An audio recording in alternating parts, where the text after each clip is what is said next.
okwogera ne Katonda buli ku makya y'ensula ennamu ekulukutira mu bulamu bwaffe ne tufuna amaanyi agatuyamba okuyita mu lunaku lwonna. Funa amaanyi nga tonnafuluma nnyumba yo. Weewaawo Mukama waffe yeebazibwe atuwadde omukisa omulala okubanga tubaako kye tuyiga enkya eya leero. Nzikiriza nga oli bulungi era nga Mukama akyakukuumye olw'ekisa kye, si lwa maanyi go, si lwa bulungi bwo, si lw'ebyo by'osuubira nti okoze. Waliwo ayinza okweyo ng'agamba nze si lwa kubanga nkola exercise, si lwa kubanga ndya bulungi, si lwa kubanga nkola wenti ne wenti. Nedda, kisa kya Katonda kikikuumye era kikikubeezezzaawo, tolina kyokoze mu maanyi go. Weewaawo Mukama Katonda waffe atuwa ekyokuyiga ekijja buli nkya. Mu kitabo kino eky'okubikkulirwa mwe tuli era mwe tugenda okuba nga tuyigira. Lunyiriri ku lunyiriri, si kwekwasa nti ate nze ate wano ate lunyiriri ku lunyiriri. Olwaleero nnaku z'omwezi ziri 3 omwezi guno gwa Desemba, ziri 3 omwezi guno gwa January, tuli 2025. Bannange munsaasire. Mukama atuwadde omukisa okuba tuli mu mwaka guno, naye tutandise na kulabula kubanga tuli mu biseera bino ebikomererayo. Tubagambye nti we are in the evening of the earth's history. Tuli mu kawungeezi ak'ebyafaayo by'ensi, budde bunaatera okuba nga buziba. So kaseera kakweteekateeka, kakweseetinga. Muyinza Edison Kizza Shema erinnya eryange era nga nva mu Kabulengwa Sabbath School wano Kampala Central Church. Twebaza Mukama kubanga atuwadde omukisa naffe okuba nga tuweereza mu maaso ge. Weewaawo ekitabo kya kubikkulirwa lunyiriri ku lunyiriri kye tuli mu kuyiga omulundi guno. Tugenda kutandika n'oluyimba lwaffe olw'okutendereza n'oluvannyuma tugende mu maaso nga tuyiga ekigambo eky'obulamu. Okutendereza oluyimba olwo lubadde lunyuvu nnyo. Kansubire nti Mukama alina kyakuyambye n'oyigamu. Twalabye eggulo ekitabo ekyaggyibwako envumbo era ne tukizuula nti ekitabo kino bonna abalina amagezi bakukitegeera, bonna abafaayo eri okuyiga bakukitegeera, naye ate abo abatawaddeeyo maanyi kuyiga, abatafuddeeyo, abo abateefiirayo, abakola ngadi bengalye nga bwe baagala, bakusafalingamukko batya nga banoonya engeri tebayinza okuba nga baawona nga tekikyasoboka. So okukoowoola yonna gy'oli otwegatteko nga tugenda mu kyokuyiga kino ekyaleero ekiriko omutwe okugamba nti ebbaluwa ey'amangu okuva mu ggulu. Ebbaluwa ey'amangu okuva mu ggulu. Atwembeke tusabe. Mukama Katonda waffe, nkwebaza olw'enkyanyino gy'otuwadde eno. Nkwebaza olw'okubanga okkiriza tubeere abalamu. Nkwebaza kubanga okkiriza tujje mu maaso okuyiga ekigambo kyo. Tuyigirize otuzze bujja kubanga tusabye n'okwebaza mu linnya Mukama waffe Yesu Kristo. Amiina. Weewaawo nkubuuzaako naateera mu ngeri enjawulo ne nkubaza okuba nga otuninze 3ABN TV Avento Productions wamu n'emikutu emirala egy'enjawulo gy'otusobodde tufunirako. Weewaawo Mukama Katonda waffe, ekyandiikwa kyaffe kyatuwadde okuyigako enkya eya leero. Tukyali mu kubikkula essula esooka olunyiriri olusooka, okubikkulwa kwa Yesu Kristo omwana wa Katonda kwe yamuwa okulaga abaddu be ebigwanira okubaawo amangu, n'abulya mu malayika we ng'atuma okuyita omuddu we ng'atuma eri omuddu we Yokaana. Weewaawo mu byafaayo ng'ennaku z'omwezi 2 omwezi gwa Agasti 1939 tulaba omusajja ono ayitibwa Albert Einstein awamu ne bannasayansi banne abawandiikira Pulezidenti Franklin D. Roosevelt ebbaluwa bamulabule obulabe obw'Abanazi abaali mu Bugirimaani abaali bali mu kuzimba ebyokulwanyisa eby'amaanyi aga uranium. Era ebbaluwa eno oluvannyuma yatundibwa essente ezawera obukadde obusoba mu bukadde 2 mu ssente za America oba $2 million kwegamba. Era kino kyavaamu okubanga omusajja ono agamba omusajja ayita Roosevelt n'akola kyamuviirako eddimu eryatumibwa Manhattan Project eryavaamu okuteekawo ebyokulwanyisa eby'amaanyi aga nuclear. Era naffe no mu ngeri y'emu ebbaluwa eno yakubikkulirwa ey'okulabula ya muwendo nnyo gye tuli ebbanga lyonna. Era tulaba mu lunyiriri lwennyini luno olusooka nti buno bwe bubaka obusibuka okuva eri oyo yennyini amanyi byonna, alina byonna, alina amaanyi ga byonna, nga Katonda era ye Katonda w'ensi yonna, alina okwagala okungi. Era buno bwe bubaka obulimu amawulire agatayinza kuweebwa muntu mulala yenna wabula Katonda tulaba awa omuddu we. Katonda yennyini kwawa awa Kristo kubanga yalina okumanya kuno. Era ng'okufaanako Yokaana ono gwe twalaba nga tufaanako Pawulo. Yatulaba mu Pawulo mu bbaluwa gye yawandiikira Abagalatiya essula esooka 12. Yagamba nti nze tewali muntu yenna, enjiri eno saagiwa muntu yenna, so saayigirizibwanga wabula mu kubikulwa kwa Yesu Kristo. Kitegeeza obubaka buno bwali tebusobola kuweebwa kuyita muntu yenna wabula Kristo yennyini alina okubutuusa eri okubujja eri Kitaffe.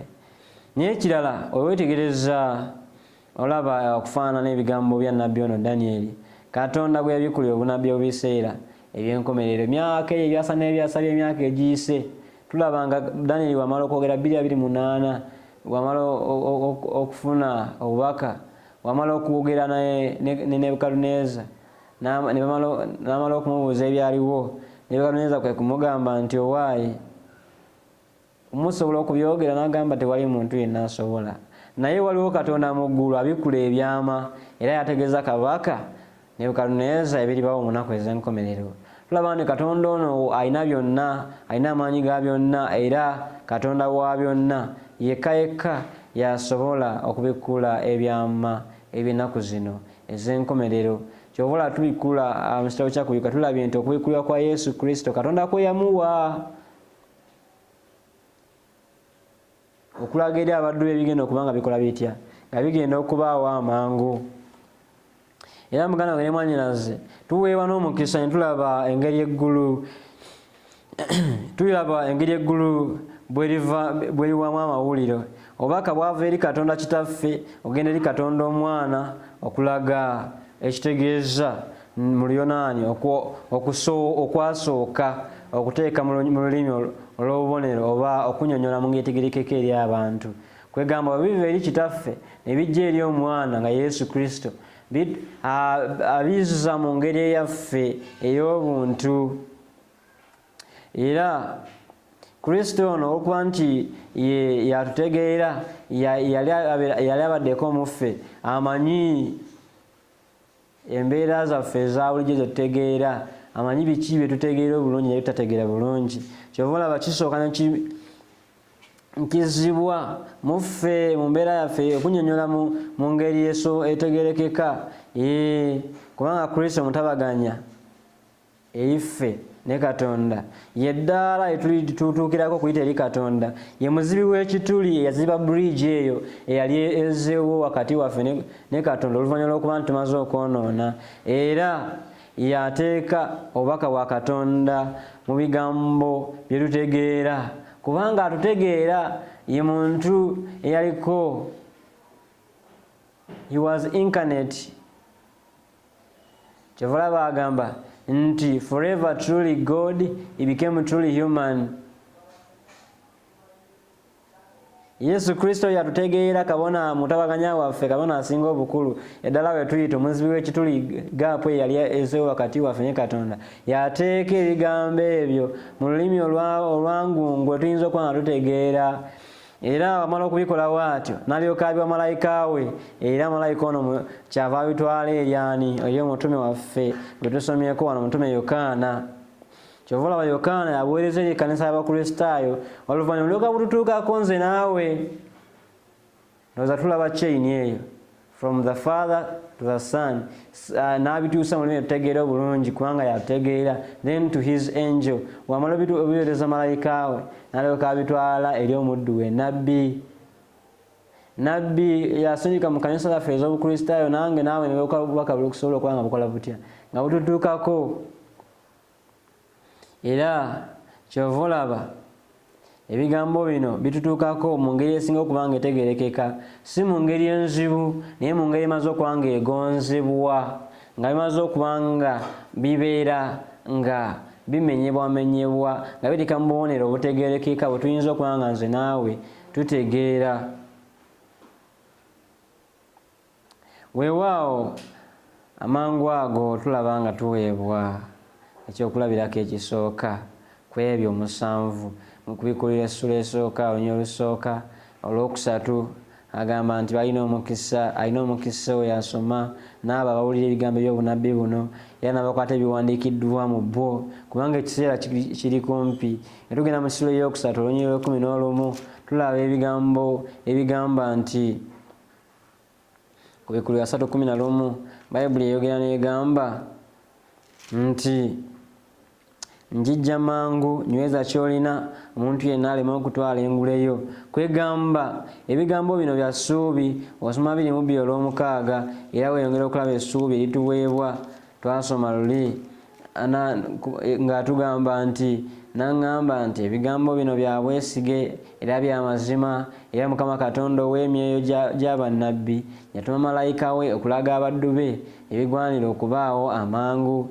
Tulaba ne tweyongera okulaba olunyiriri olw'7 n'ayongera okutubikulira nti era laba njijja mangu, aweeredde omukisa akwata ebigambo eby'obunabbi obw'ekitabo kino. Ne tusoma olunyiriri ate olw'12 ne lugamba nti laba njijja mangu n'empeera yange eri nange okusasula buli muntu ng'omulimu gwe bwe guli. Ate tusoma olunyiriri olwabiri ne tugamba nti ategeeza bino ayogera nti weewaawo njijja mangu. Amiina, jangu Mukama waffe Yesu. Kwegamba kiraga obubaka buno kiraga obubaka buno kye bwogerako ebinaatera okubaawo amangu. Waliwo obwangu obwetaagisa ku bwo okukuba enduulu. Waliwo abantu balowooza nti mu kaseera akazibu obwangu butera okuba obungi, naye obwangu buno betulaba obuli wano businga ne ku obwo bw'oyinza okulowoozaako bw'okuba enduulu, kubanga tulabye nti atandika ng'agamba nti okubikulira kwa Yesu Kristo Katonda kwe yamuwa okulaga abaddu be ebigwanira okubaawo amangu. Kwegamba ebintu bino byamangu. Ebisomyo ennyiriri zaffe zino zonna agamba nyweza kyolina nzijja mangu, omuntu yenna takujjangako kyolina kubanga balina omukisa. Ebyo byonna byogedde ne tuleeta okubikulira n'atugamba nti ebigambo bino bya bwesigwa kubanga akola atya? Agambye byakubaawo mangu. N'agamba aweedde omukisa omuntu akwata ebigambo by'ekitabo kino. N'agamba nti nzijja mangu. N'agamba nti ayogera ebigambo bino agamba nti nzijja mangu. Kwegamba ebigambo bino bituyamba okuba nga bitulabula nti obwangu obwogerwako ono bwa kitalo.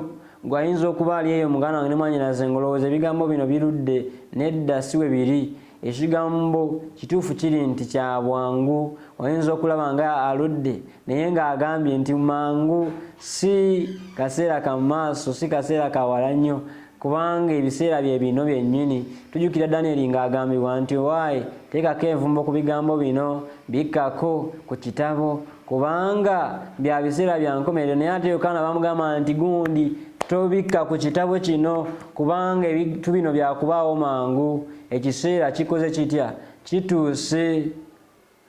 Kaakati muganda wange ne mwannyinaze kuno kulabula agambye ebigambo byakubaawo mangu. Obanga obadde olowooza ekiseera okyalina kinene, obanga obadde olowooza nti okyalina obudde okubanga okola byokola byonna, obanga obadde olowooza nti okyalina akaseera akamala gabeeraawo nga tolina byokola, obanga obadde olowooza nti obudde olina bungi era nga osobola okukola nga woosanze, nedda, akaseera kaweddeyo. Kiraga nti obwangu bwe tuliko buno bwangu nnyo, businga ne ku bwangu bw'oyinza okulowoozaako bw'okuba enduulu. Emiteeko 7 gino egisangibwa nga bwe tusomye mu byawandiikibwa byaffe bino, tulaba emiteeko gino 7.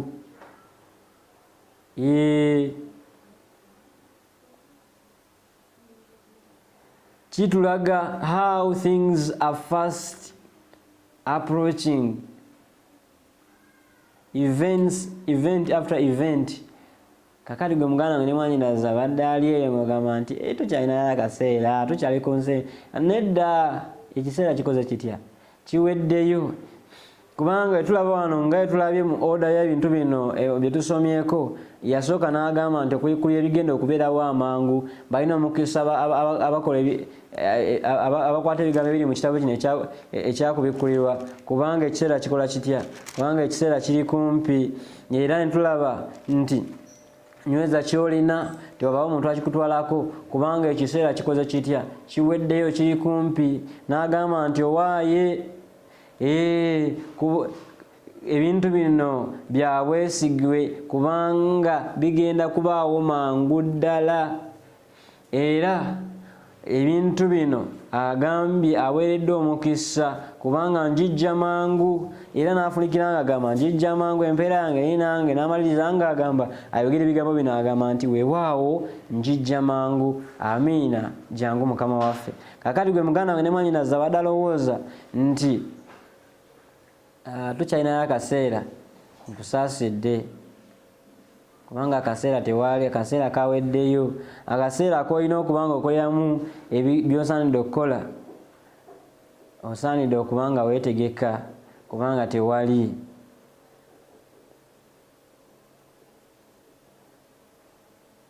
Kwegamba ebigambo nga byetusomye bino mu ngeri ebiwandiiko bino byetusomye mu 7, emiteeko gino 7 gisangibwa nnyo mu kitabo kino ekyakubikkulirwa. Lwaki? Mu Bayibuli omuwendo guno ogwa 7 gutegeeza kutuukirira oba kujjula, completeness. Ebyo byonna ebibaddewo bye tunaatera okuyigako bigenda kubanga bituukirira. Kibuzo kigamba nti weeteeseteese, neeteeseteese, kubanga ebiseera byo bikoze bitya, biweddeyo, kaseera tewakyali. Kaseera ka kwetereeza, kweseetinga. Gwali eyo ng'alowooza nti alina akaseera kanene, gwali eyo ng'olowooza nti olina nnyo obudde, gwali eyo ng'olowooza nti okyalina n'obudde ate oba okusaagasaagamu. Woowe nga zikusanze. Ekibuzo kiri nti weeteeseteese kubanga agambye nti ajja mangu.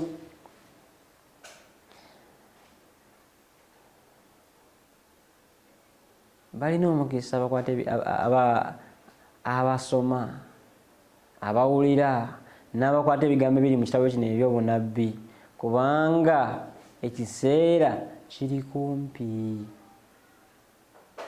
Nyweza ky'olina omuntu yenna takikujjangako, kubanga ekiseera kikoze kitya, kituuse. Ngana ne mwannyinaze kwe kuno okubikkulirwa kwa Yesu Kristo Katonda kwe yamuwa okulaga abaddu ebigwanira okubaawo amangu. Agamba nti njijja mangu. aweredde omukisa akola atya? Akwata ebigambo ebyo bonna by'ekitabo kino. Muganda ne mwannyinaze agambye nti n'empeera yange eri nange. Okusasula buli muntu ng'omulimu gwe gukola gutya? We guli. Njijja mangu. Mangu. Olwo omuntu yayogera mu ngeri y'olusaagosaago nti twava kutonga tugamba Jesus is coming soon nga tajja. Kakati gwe muganda wange ddamu oyogerewo otyo. Akaseera kaweddeyo. Obudde bwanimaze ng'oli awo weetegeka obumala mu ngeri y'olusaagosaago. Kakati muganda wange ne mwannyinaze oyinza okuba nga weebuuza lwaki takomawo nga gwe ensonga yayogera ensonga bbiri nti enjiri y'obwakabaka eri buli amawanga gonna. Enkomerero n'eryoka ekola etya? N'eryoka etuuka dduka saasanya obubaka buno kubanga ekiseera kikoze kitya? Kiri kumpi. Kyava yogera mu kitabo kya Peetero nti Mukama talwanyisa kye yasuubiza nga bamwe balowooza okulwa, naye ayagala ffenna tukole tutya? Tutuuke mu kwenenya. Tayagala osigale, tayagala ozikirire.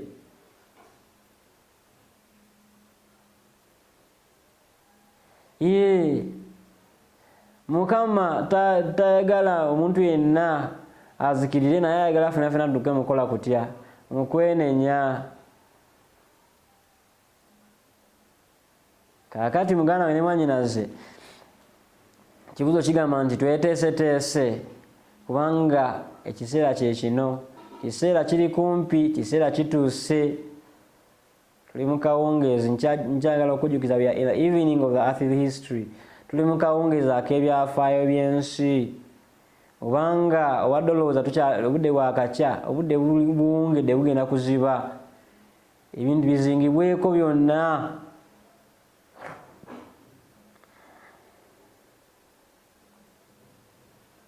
Kakati kitaffe ow'okwagala yessala yaffe ya leero nsaba okuyiga n'obwegendereza obubaka buno obw'amangu okuva mu ggulu nsobole okuteekebwateekebwa olw'ebintu ebinaatera okubaawo amangu ku nsi yaffe. Tugenda kusoma ennyiriri ntonotono nga tumaliriza ekyokuyiga kyaffe kino ekyaleero. Tugenda kusoma olunyiriri lumu oli mu kitabo ky'Ezeekeeri.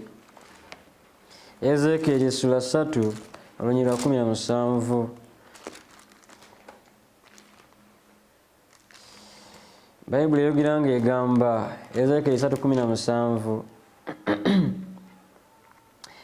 nti omwana w'omuntu nkufudde omukuumi eri ennyumba ya Isirayiri, kale wulira ekigambo eky'omu kamwa kange obawe okulabula okuva gye ndi. Mukama agamba nti akufudde omukuumi eri ennyumba ya Isirayiri, gwe agenda okutwala obubaka buno obuva gy'ali okutwala eri abantu okubalabula, era ayagala okole bw'otyo. Yeremiya essula 1:9 nga tumaliriza ye agamba bw'ati. Yeremiya essula 1:9 atuwe okulabula. Agamba Omukama n'agoola omukono gwe n'akoma ku kamwa kange. Mukama n'aŋŋamba nti laba ntadde ebigambo byange mu kamwako. Atadde ebigambo bye mu kamwako. Akufudde omukuumi eri ennyumba ya Isirayiri okutwala obubaka obuva gy'ali okubutwala eri abaki? Eri abantu. Tusembeyo ne Bakolose ekyokubiri essula 3 olunyiriri lw'okubiri. Okulabula kwa Mukama kwakutumye okukoze oba oli awo naawe weesuliddeyo gwa naggamba? Kubanga agamba nti atumye ggwe akutaddeyo ng'omukuumi eri ennyumba ya Isirayiri. Bakolose ekyokubiri 3:2 agamba bw'ati, mwe muli bbaluwa yaffe ewandiikiddwa mu mitima gyaffe, abantu bonna gye bategeera gye basoma. Muganda ne mwannyinaze ebintu 3 Mukama byagambye. Atadde ebigambo bye mu kamwako, akutaddewo okuba omukuumi eri ennyumba ya Isirayiri, obeere ng'olabula ebigambo ebiva gy'ali nga bijja gy'oli n'olabula abantu be. Naye kirala oli bbaluwa esomebwa. Kibuzo kiri nti mu bbaluwa basomamu ki? Ebbaluwa we bakulaba basomamu Katonda, balaba mu Katonda, oba bakulaba abasoma kwegamba we bakulaba we bati balaba omuntu omubi awedde emirimu. Mukama akusaasire, Mukama ansaasire. Mbeere ebbaluwa, mbeere omukuumi atuusa ebigambo bye eri abalala, ate era ebigambo byampadde mbeere mwesigwa nga mbitwala eri abo bantumyeko. Awo tweyombekola okusaba. Mukama Katonda waffe, weebale okutuyigiriza, weebale okuwulira okusaba kwaffe. Nga otutumye enkya leero okubeera abajulirwa, okubeera abatume, okutuusa ebigambo biri abantu, tusaasire, otuuze ujjo, tusobozese okola by'oyagala, tusobozese otwala obubakawo bw'otutumye, tubeere mu byonna ng'okusaasira kwe kuli mu linnya lya Mukama waffe Yesu Kristo. Amiina. Weewaawo, Mukama akuwa omukisa. Okwogera ne Katonda buli ku makya y'ensula ennamu ekulukutira mu bulamu bwaffe ne tufuna amaanyi agatuyamba okuyita mu lunaku lwonna. Funa amaanyi nga tonnafuluma nnyumba yo.